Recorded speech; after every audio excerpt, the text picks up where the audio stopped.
The word eclipse just means to cover up.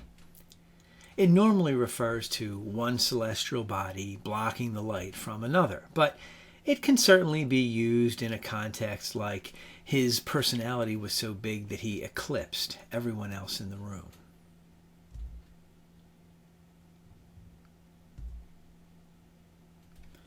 A solar eclipse, like the one in North America on April 8th of 2024, occurs when the moon obstructs the sun's light from reaching the earth. When the moon moves between the earth and the sun, it blocks some or all of its light.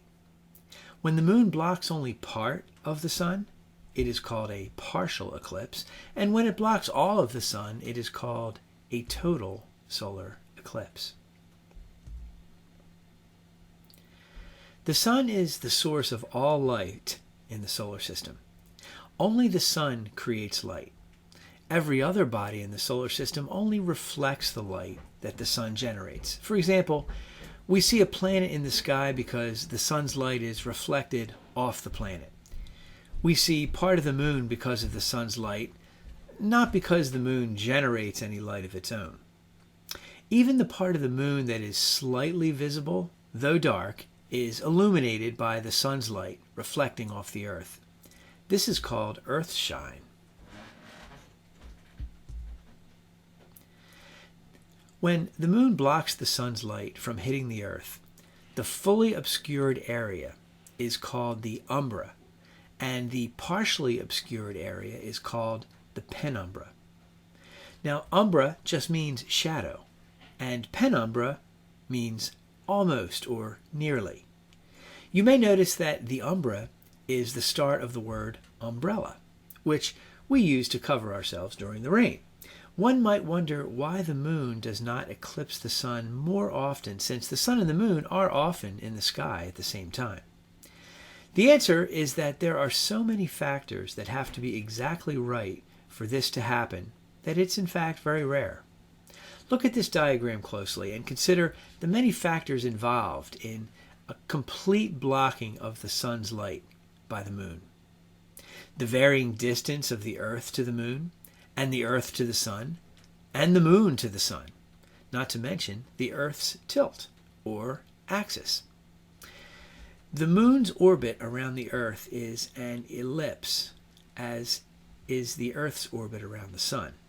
The apparent sizes of the sun and the moon, therefore, vary.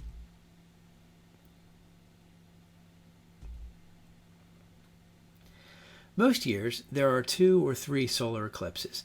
Remember, total solar eclipses are seen only along narrow paths of the Earth's encompassing about 0.05% of the Earth's surface. Scientists can actually predict eclipses when within 1 second for about 200 years in the future. It's all mathematical formula, but this does not mean that the eclipses occur at regular intervals. All total solar eclipses occur during the moon's new phase, when it would normally be invisible. The sun's distance from the Earth is about 400 times the moon's distance, and the sun's diameter is about 400 times the moon's diameter. Because these ratios are approximately the same, the sun and the moon, as seen from the Earth, appear to be approximately the same size.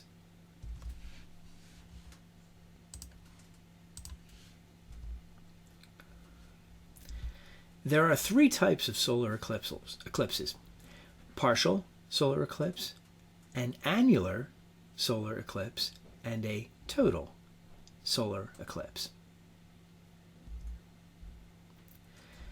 The coverage of the sun by the moon is not total during a partial eclipse, and the moon can cover just a little of the sun or much of it, depending on the angles. This creates some very beautiful scenes.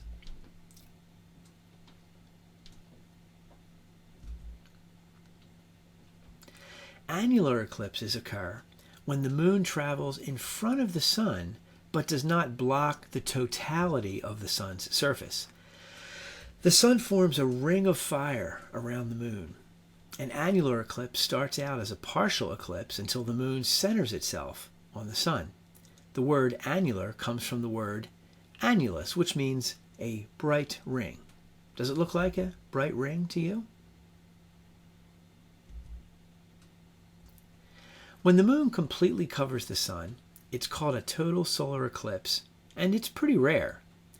An eclipse in the same spot is only likely to happen about every 360 years, and there's no guarantee of even that. During a total solar eclipse, you can see the sun's outer atmosphere, called the corona, which usually cannot be seen because the sun is so bright. Pictures do not easily capture how the corona's tendrils spread into the surrounding sky.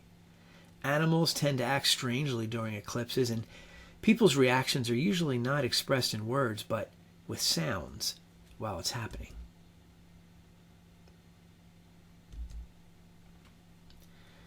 Totality, or the time the moon completely covers the sun, can last from 1 second to as long as 7 minutes. You need eclipse glasses to watch the eclipse without hurting your eyes. These are really just number 14 welder's glasses. Right after the moon moves off the sun, a beautiful event occurs called the diamond ring effect. Does it look like a diamond ring to you?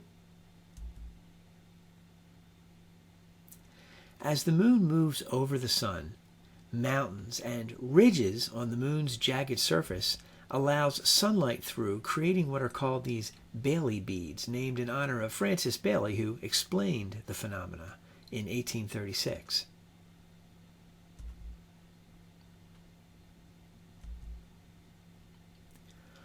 Eclipse winds are not uncommon due to the quick drop in temperature.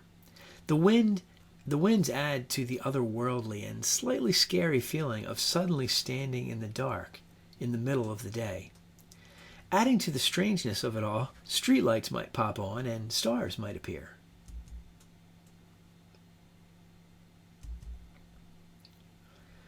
An eclipse can be disconcerting even if you do understand what's going on, as we do. Our ancestors did not always understand what an eclipse was and often assigned enormous negative meaning to an eclipse. Some thought that an animal was eating the sun and that if they made a lot of noise and acted crazy, the animal would be scared away. It might have been a bit like a New Year's Eve celebration in America, but without the celebration part. Today, superstitions still abound. In Pakistan, a family buries a handicapped child in the sand during an eclipse in hopes of healing him or her. In some cultures, young children and pregnant women are asked to stay indoors during a total solar eclipse.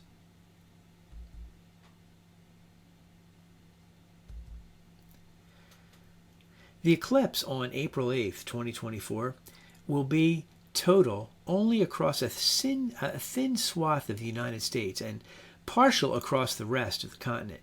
But no matter where you see this, it's going to look spectacular.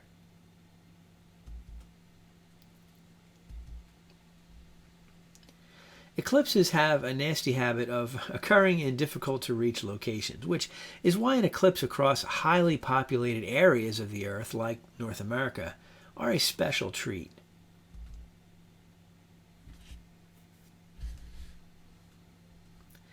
When you have enough perspective, you can see that the shadow the moon casts on the Earth is cone-shaped and not completely round. One can see also the shadow kind of disconcertingly rushing toward your current location, given an unobstructed view, like if you were standing on the edge of the ocean or a lake, or, in this case, in the unobstructed horizon from a plane.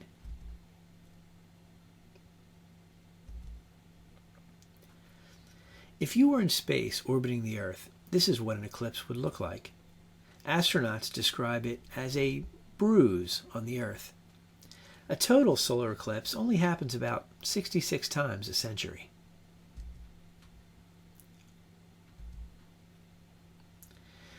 Eclipses are great opportunities to take interesting photographs. Read up on how to take photographs of eclipses so that you don't hurt your eyes and so that the picture looks good. probably won't happen naturally. You're going to have to read a little bit about that. Since the moon moves about 1.5 inches away from the Earth every year, someday there will no longer be total solar eclipses because once the moon gets too far away, it will no longer be able to block the entirety of the sun. The moon is moving away from the Earth at about the same speed as our fingernails grow, so it's really no big deal right now.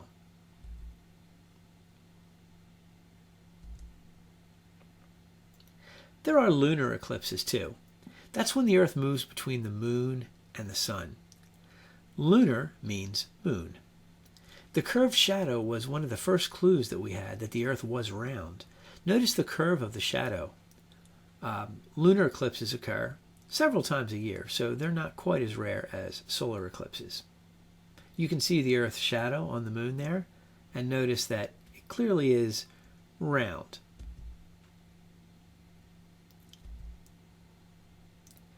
When the moon is totally in the Earth's shadow during a lunar eclipse, we see that the Earth's shadow is also reddish on the moon. That's a result of the sun's light being bent as it goes through our atmosphere.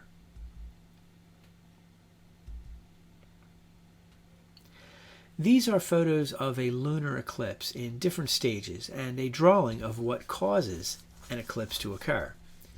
The lighter parts of a shadow during an eclipse are called the penumbral, and the darkest parts of the shadow are called the umbra. When you see a lunar eclipse, you're really looking at an amazing dance of nature and mathematical precision.